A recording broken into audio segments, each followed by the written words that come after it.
TV apresenta Clássicos para crianças. O que tem dentro? Bambolento, E o que tem fora? moda de viola, O que tem na rua? minha amiga Lua, O que tem no quarto? seu retrato, O que tem na janela? flor amarela, O que tem no telhado? gato malhado, E o que faz agora? conta história. Era uma vez um homem chamado Aronnax. Ele era um professor no Museu de História Natural de Paris. Ele era um homem por volta de 40 anos que viajava o mundo inteiro, pesquisando tudo que você possa imaginar. Ele era um estudioso. Ele se interessava pelos problemas, pelas questões principais do país dele. E ele tinha acabado de chegar de viagem com o seu criado, que o nome dele era Conselho. Ele dava com conselho? Nenhum conselho, Flávio. Ele era mudo, calado. Ele só tinha duas frases que ele repetia o tempo todo. A primeira era... O patrão é quem manda. E a segunda? Como fará o patrão, eu farei. Pois é. Então ele era muito subserviente. Fazia tudo pro Aronnax. E aí, estava rolando ali no mundo, naquele momento, em 1866, uma aparição que assombrou todo mundo.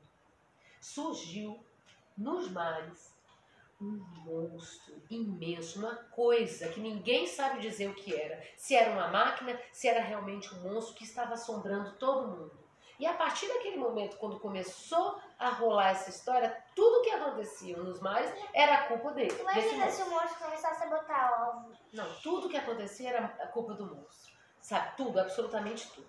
Então, se um barco afundava, era a culpa do monstro. Se alguém sofreu algum acidente no mar, era a culpa do monstro. Até que as pessoas se cansaram, porque isso era tema de teatro, de revista, de jornal, de tudo que se falava era a respeito desse monstro. As pessoas já estavam cansadas, né? Parece até com o nosso coronavírus. Coronavírus. Exatamente. Não se falava de outro assunto. E aí o governo americano, então, resolveu perseguir esse monstro. Ele juntou os melhores marinheiros, pegou um comandante chamado Ferragut e falou: nós vamos capturar esse ser, seja lá o que for, nós vamos conseguir capturá-lo. E mandou uma cartinha lá para o nosso querido Aronnax. Lógico que ele teria que fazer parte dessa fragata. E lá foi ele com o conselho. Ele disse para o conselho: é muito perigoso. Você realmente quer fazer parte dessa missão? Como fará o patrão, eu farei. Então, e foram juntos, seguiram juntos. Quando eles chegaram lá na fragata, conheceram outras pessoas, tinham marinheiros, todo mundo com muita vontade de perseguir esse monstro, de matá-lo, de capturá-lo. E ele conheceu um canadense muito interessante, de quase 2 metros de altura, chamado Ned Land. Ele era o rei dos arpoadores. Ele era um baleeiro profissional. Baleia é aquele que mata baleia? Exatamente. Ele era expert em matar baleia. E ele podia capturar qualquer... Quer matar baleia? O que vai fazer com baleia? Era a profissão dele. Ele podia capturá-lo de qualquer distância, de qualquer lugar. Ele tinha um olho que enxergava tudo na escuridão, de dia, no sol. Ele era, assim, a pessoa mais importante dessa fragata. E ele estava lá junto com eles. E foram todos muito animados, porque eles achavam que ia capturar. E discutiam durante a viagem se era um monstro realmente, se era uma máquina. Mas como alguém teria construído uma máquina dessa, escondido, sem ninguém nunca do governo saber? É, como ia botar no mar? Exatamente. As dúvidas eram muitas. Só que o comandante Ferragut, o tempo foi passando, ele começou a ficar um pouco incomodado com a demora, sabe? De se avistar. Eu acho que o monstro ficou sabendo daquilo e sumiu durante 2 meses.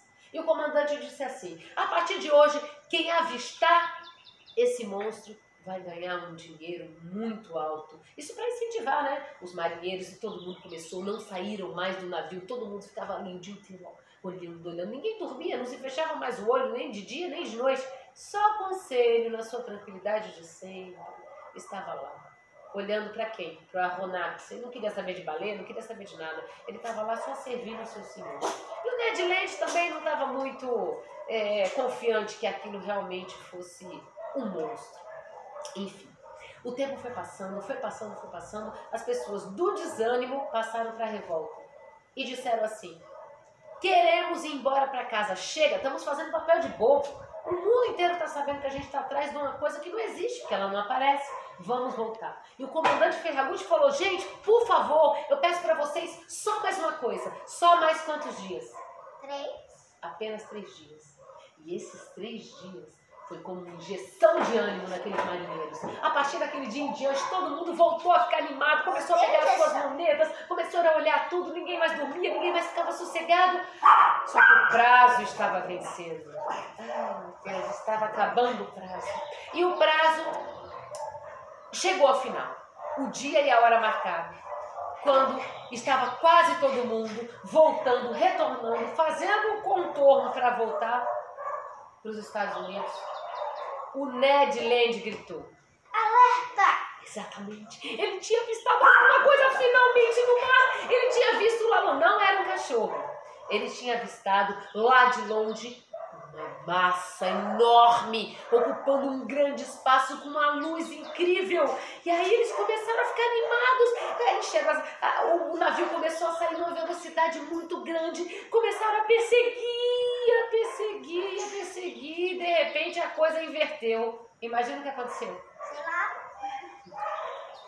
A Argos, que era o nome da fragata, por conta lá daquela história grega, que era aquele gigante cheio de olhos, a Argos, ao invés de perseguir o monstro, estava agora sendo perseguida. E a coisa se inverteu. Sabe por quê? Porque era 1000 vezes mais rápido e mais forte. Aquele monstro ali, a fragata Argos não chegava nem aos pés daquele monstro. E além do monstro perseguir a Argos, ainda dava voltinhas em torno da fragata, tirando onda, dizendo que era muito mais poderosa. Só que como estava escuridão total, como estava tudo muito escuro à noite, o comandante Ferragut falou: calma, nós não vamos persegui-lo agora, porque eu não sei o que está acontecendo. Espera amanhecer. E foi uma espera desesperadora, todo mundo com olhos ali, prestes a enlouquecer, até que o dia amanheceu. Quando o dia amanheceu, eles começaram a conseguir perseguir a Argos, o monstro. E quando estava muito próximo, Ned Land pegou o seu arpão, ficou a postos, pronto para arremessar o arpão, e estava apenas a 6 metros de distância, e ele com toda a sua força arremessou o arpão naquela baleia gigante ou naquele monstro. Imagina o que aconteceu. Morreu? Quase isso.